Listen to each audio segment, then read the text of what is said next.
Alors voici pour un exemple,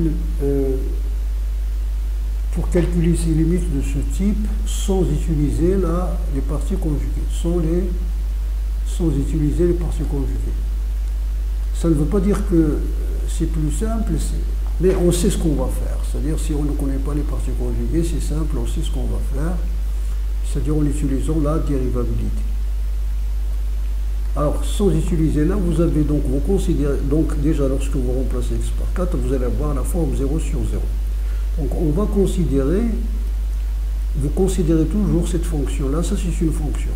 Ou bien vous considérez le tout, c'est une fonction, carrément. Donc f de 0, c'est 0. C'est-à-dire vous considérez le numérateur sans tomber dans les problèmes. Vous dites par exemple, soit f du x est égal à racine cubique de racine du x moins 1, moins 1. Et g du x est égal à racine quatrième de 3x plus 4, moins 2.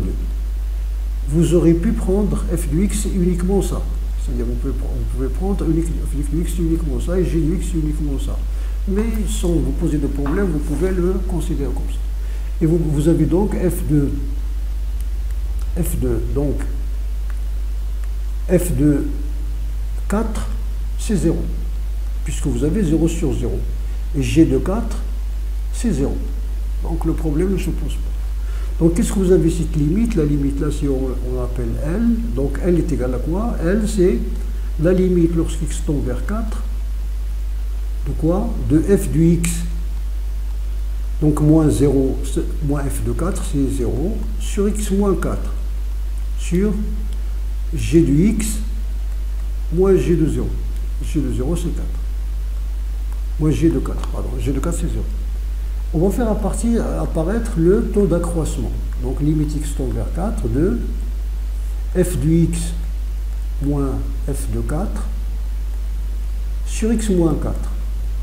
Et comme ce x moins 4 là, par lequel nous avons divisé nos nombres en parts, donc on va multiplier par x moins 4 sur g de x moins g de 4. Donc voici ici ça.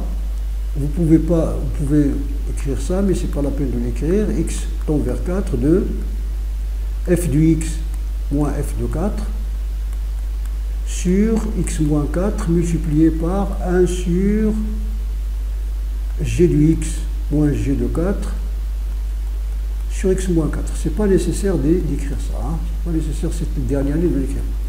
Donc vous voyez ici, vous avez un taux d'accroissement. Et la limite du taux d'accroissement, c'est le nombre dérivé. D'accord?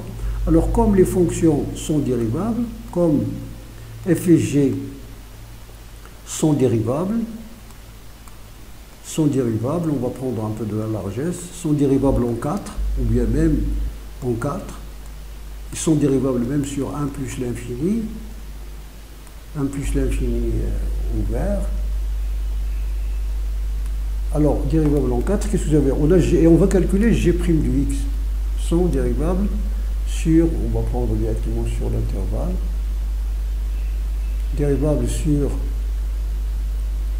1 plus l'infini, et on a g' du x, f' du x, et là vous utilisez f' du x, si vous voulez utiliser la forme rationnelle, ou bien vous utilisez celle de la racine si vous la connaissez. Donc vous allez avoir c'est racine cubique de racine du x moins 1 dérivé est égal donc, c'est racine du x moins 1 dérivé sur 3 racine cubique de racine du x moins 1 au carré. Et la dérivée de celui-là, c'est 1 sur 2 racine de x. Et celle d'en bas, c'est 3 racine cubique de racine de x moins 1 de tout au carré.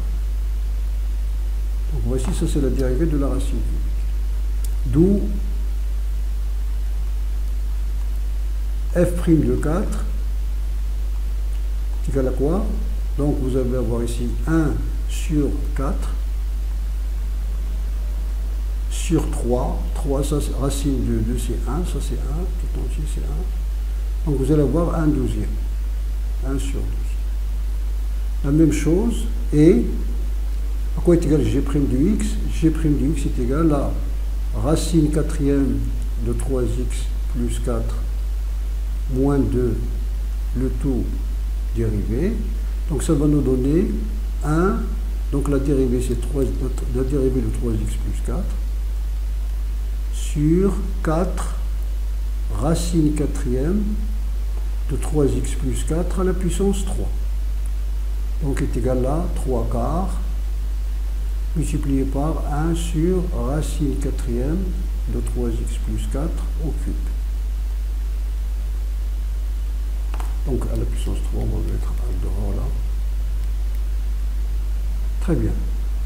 Donc vous allez avoir g' de 4 est égal à quoi? Donc c'est 3 quarts multiplié par, ici 3 fois 4 c'est 12, 16, racine quatrième de 16 c'est 2, c'est 1 huitième, 1 huitième. Donc est égal à 3 sur 32. Maintenant, à quoi est égal la limite L? La limite L, parce que la limite de ce d'accroissement-là, c'est f' de 4. Et celui-là, c'est g' de 4. Donc L est égal à f' de 4 sur g' de 4. Est égal à quoi? Est égal à 1 sur 12 multiplié par 32 sur 3. Donc est égal à 32 sur 36 est égal à 8 sur 9. Donc voici votre limite en l'utilisant. C'est un peu la justification que vous connaissez de quelqu'un d'autre, qu'on peut utiliser d'une façon encore plus poussée pour les limites hors l'infini où il n'y a pas de dérivabilité. Très bien. Donc voici ça, vous pouvez utiliser ça sans dire, sans parler, sans dire, par exemple dans la classe, sans dire règle de l'hôpital, bien la propriété de l'hôpital, sans la dire. Ça, c'est la dérivabilité, vous avez le droit de l'utiliser, c'est la définition de la dérivabilité. Ah, maintenant, si vous utilisez ça pour des limites infinies, etc., donc ça nécessite que ça soit dans le programme, ce qui n'est pas le cas. Mais ça, c'est toujours possible à faire. Donc, si vous avez, nous avons donc vous avez la limite x tend vers un nombre x0, vous avez ici une quantité de x sur une quantité 1 de x, et ça nous donne la forme 0 sur 0. Donc on peut considérer ces quantités-là comme étant des fonctions. On considère cette fonction-là et cette fonction-là. S'ils sont dérivables, c'est q et q1 sont dérivables, alors vous n'avez qu'à diviser par x moins x0, le numérateur. Donc cette limite L égale à quoi? L égale à limite lorsqu'x tend vers x0 de q du x moins q du 0 qui est égal sur x moins q du x0 sur x moins x0.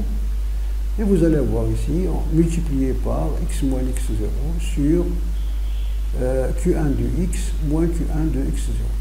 Les quantités. Hein.